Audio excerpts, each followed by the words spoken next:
नमस्कार सर्वांना, जय मल्हार। काल सांगली दौऱ्यावरती असताना शिरूर तालुक्यातली एक बातमी समजली। ऋषिकेश अशोक पवार म्हणजे ऋषिराज पवार ह्या अशोक पवारांच्या मुलाला मांडवगण या ठिकाणी खूप बेदम मारहाण झाली। त्यांच्यावरती खूप अन्याय झाला। त्यांचे फोटो काढण्यात आले, त्यांचे व्हिडिओ काढण्यात आले, असं त्या बातमीच्या द्वारे मी पाहिलं। पाहून अतिशय दुःख झालं की जेणेकरून कुणाच्याही मुलावरती असा अन्याय झाला नाही पाहिजे, कुणाच्याही मुलावरती अशा प्रकारचा हल्ला झाला नाही पाहिजे। पण खऱ्या अर्थानं या ठिकाणी मी सांगेन की हा जो हल्ला आहे, हे जे केलेलं सर्व षडयंत्र आहे, याच्यामध्ये सत्यता किती आहे ते तपासून शिरूर हवेलीतल्या लोकांनी पाहिले पाहिजे। ही बातमी आल्यानंतर अनेक त्या ठिकाणी मग अशोक पवारांची बाईट असन, अनेक लोकांची बाईट असन, त्या स्वतः मुलाचे त्या ठिकाणी स्टेटमेंट असन, ते मी पाहिलं। आणि पाहिल्यानंतर त्याच्यातून बऱ्यापैकी मला हे जाणवलं की याच्यामध्ये पूर्णपणे बनाव सगळा ह्या गोष्टीचा केलेला आहे। ही सर्व षडयंत्र आहे। याच्यामध्ये जी मुलं आता गुन्हेगार केलेले आहेत, जी मुलं त्याच्यामध्ये घेतलेले आहेत, त्या मुलांवरती त्या ठिकाणी बऱ्यापैकी अन्याय झाल्यासारखा वाटतो। त्या ठिकाणी असं मला वाटतंय की काही गोष्टी त्या ठिकाणी झाल्या असत्या, पण त्याच्या पाठीमागं होण्याचं कारण काय आहे हे पण आपण तपासलं पाहिजे। ही जी मुलं आहेत किंवा हा जो मुलगा आहे, ज्या मुलाचं ते ऋषिकेश पवार नाव घेतात, तो मुलगा कार्यकर्ता अशोक पवारांचा आहे। तो ज्यावेळेस खासदारकीच्या इलेक्शनमध्ये खासदार ज्यावेळेस आपले उभे होते, त्या खासदारांचा पोलिंग एजंट म्हणून त्या ठिकाणी तो मुलगा होता। म्हणजे अशोक बापू पवार यांचा तो कार्यकर्ता आहे। आणि आता 8 दिवस आधी बऱ्यापैकी त्यांच्या मुलासंग तो मुलगा प्रचार करत आहे, तो मुलगा त्यांच्या संग राहत आहे, क्लोज फ्रेंड त्यांच्या मुलाचा आहे। मग अशी कोणती गोष्ट झाली की जेणेकरून अशी कोणती त्या ठिकाणी गोष्ट झाली की एवढ्या मोठ्या प्रमाणामध्ये त्यांच्यावरती या ठिकाणी अन्याय करायचा त्या मुलांनी ठरवलेला आहे। खऱ्या अर्थानं ही षडयंत्र आहे, अशोक पवारांची ही खेळी आहे। अशोक पवारांना आता त्यांनी मान्य केलेलं आहे की आपली ही जे आपला विजय होऊ शकत नाही, आपली हार त्यांनी पत्करलेली आहे। आणि त्यामुळं शिरूर हवेलीमध्ये आपण पाहिलं की माऊली कटके उमेदवार हा खूप जड उमेदवार आहे। यांनी खूप मोठी चांगल्या प्रकारची कामं केलेली आहे। प्रत्येक आया बहिणींच्या तोंडामध्ये आज माऊलीचं नाव आहे।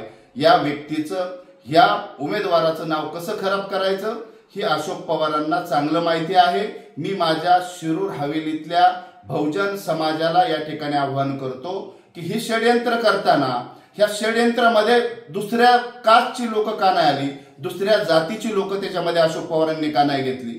त्या ठिकाणी धनगर समाजाचाच का मुलगा घेतला? त्या ठिकाणी चर्मकार समाजाचाच का मुलगा घेतला? त्या ठिकाणी कुंभार समाजाचाच का मुलगा घेतला? खऱ्या अर्थानं बहुजन समाजावरती कायमच ह्या व्यक्तीने अन्याय केलेला आहे। कायमच ह्या व्यक्तीने या ठिकाणी बहुजन समाजाचं वाटोळं केलेलं आहे। खऱ्या अर्थानं ही षडयंत्र आहे आणि ह्या षडयंत्रामध्ये माझ्या गरीब बहुजन समाजाची मुलं यांनी अशोक पवारांनी गुन्हेगार बनवलेले आहे। मी अशोक पवारांना एवढंच सांगेन की विनाशकाली विपरीत बुद्धी एवढंच आपल्याला लागू होतं। येणाऱ्या काळामध्ये आपल्या समोर कोरा चिठ्ठा येईल, ही मुलं काय आहेत, त्यांचा मुलगा काय आहे, असं या ठिकाणी मी आपल्याला सांगतो।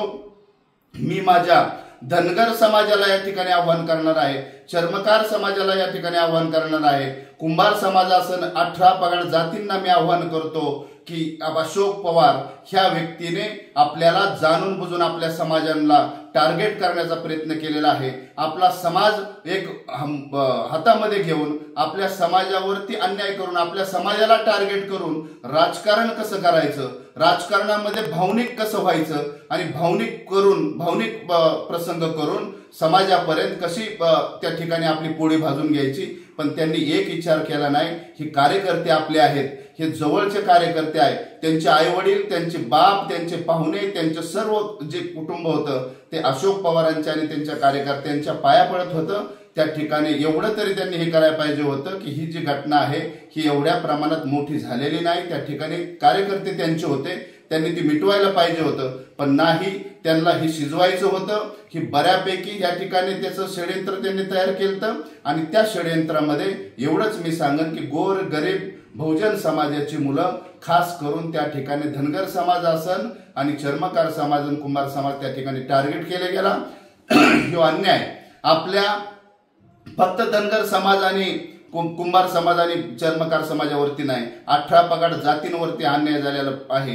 येणाऱ्या 20 तारखेला अशोक पवारांना मी आवाहन करतो की येणाऱ्या 20 तारखेला तुमची जागा हा बहुजन समाज दाखवून देईल अशी विनंती करतो। मी परत एकदा 18 पगड जातींना आवाहन करतो, एकत्र या, एकत्र नाही आला तर हे असंच होईल। आणि ह्या व्यक्तीने कधीच कोणाचा विचार केलेला नाही, याला फक्त आमदार व्हायचंय। बाकीच्या कितीही कुटुंबाचं वाटोळ झालं, कितीही लोकांनी आत्महत्या केल्या तरी चालत, पण त्याचं कुटुंब जगलं पाहिजे, तो जगला पाहिजे, तो आमदार झाला पाहिजे असं या ठिकाणी मी सांगतो। येणाऱ्या काळामध्ये अशोक बाप्पू आपल्याला आपली जागा शिरूर हवेलीची जनता दाखवून देईल। त्यांना नेता भेटला नव्हता, त्या ठिकाणी माऊली कटके याच्या रूपाने एक देव माणूस भेटलेला आहे आणि त्या देवाला जपण्याचं काम ह्या शिरूर हवेलीतली जनता, माझ्या माता भगिनी सर्वजण करणार आहे। त्यामुळं आपला पराभव निश्चित आहे या ठिकाणी आपल्याला सांगतो। मी पोलीस खात्याला सुद्धा या ठिकाणी आवाहन करतो की आपण ही जी काही खंडणीच्या दुनियादारी ह्या गुन्हे दाखल केलेले आहेत याच्यामध्ये आपल्याला त्याच्यातली चौकशी काय केली, त्याच्यात काय पुरावे सादर झाले, त्याच्यामध्ये काय आपण कोणत्या प्रकारे गुन्हे दाखल केले याचा सगळा जाब बहुजन समाज आपल्याला विचारणार आहे। येणाऱ्या काळामध्ये आपल्याला त्याचं सुद्धा आपण ध्यानात घ्यावा की ही सर्व हिशोब आपल्याला द्यावा लागणार आहे। त्यामुळं चौकशी जी काय असेल, एखाद्यावरती कुणावरती अन्याय झाला नाही पाहिजे। जर ही मुलं जर त्या ठिकाणी दोषी असत्यान, ही मुलं जर त्या ठिकाणी जर गुन्हेगार असत्यान, ह्या मुलांनी खरंच जर ते केलं असेल तर आम्ही बिलकुल त्यांची पाठीराख करणार नाही। त्यांच्यावरती जर अन्याय झाला असेल तर नक्कीच त्यांच्या पाठीमागे आम्ही ठामपणे उभे राहू असं या ठिकाणी आवाहन करतो। थांबतो। जय मल्हार, जय उमाजी।